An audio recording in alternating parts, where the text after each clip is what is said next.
If you were to pull up to my home right now, you would not experience what they call in real estate curb appeal. The future home of greatness magnified, this beautiful barn is really quite a disaster at the moment. They're replacing the road, they needed to widen it, and so all of the trees have been ripped out, and yet the stumps are sitting there in the ground. And not only that, we have somehow an L-shaped tree in our property. And so, I sometimes think to myself, should I even be booking meetings here at this home? I mean, what must people be thinking about me as a professional when they show up and they experience this as their first impression? Maybe I should hold off having any retreats at my home until we have this perfect. But you see, that's what trips us up, isn't it? Perfection. We often don't want to make progress until we've got it right. That we don't want to leave the house until we're all perfectly made up. Heaven forbid we do that live if we do not look our best and we are feeling it, we're vibing it, and yet there's so many lost opportunities. And really, it's not very real. We're all completely perfectly imperfect, and it's not real. People don't relate to us when it's perfect.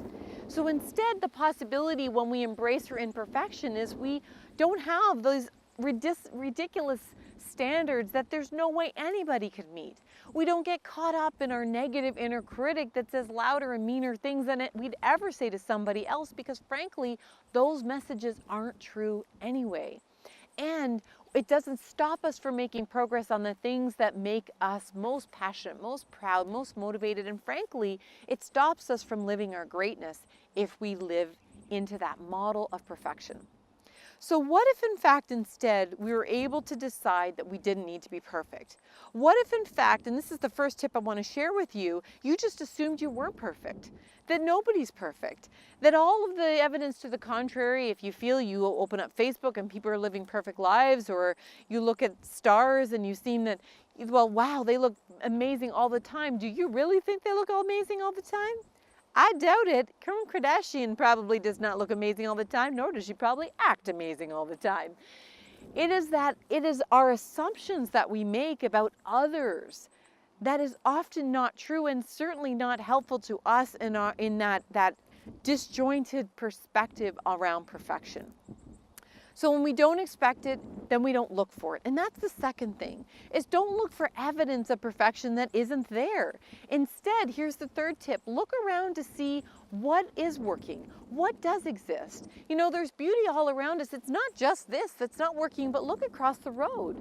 There's these beautiful, beautiful vineyards, these beautiful grapevines. And you know what? I don't even own them, but I can look across the street and I can appreciate them. I can look at the gardens that with my mom we've lovingly planted. And sure, they've got a few weeds popping through, but I can look at how we have, and I remember that. I can remember those days when we picked out each and every one of those plants.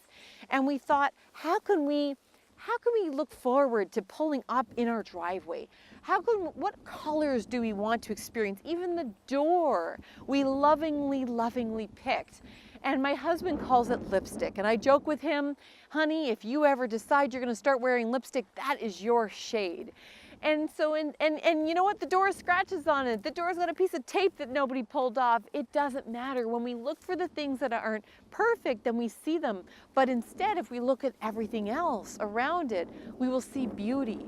And I don't know about you, but I would way rather live my life looking at what is working and the beauty that exists, the extraordinary in the ordinary, than to spend so much of my time and energy looking at the few things that don't quite measure up.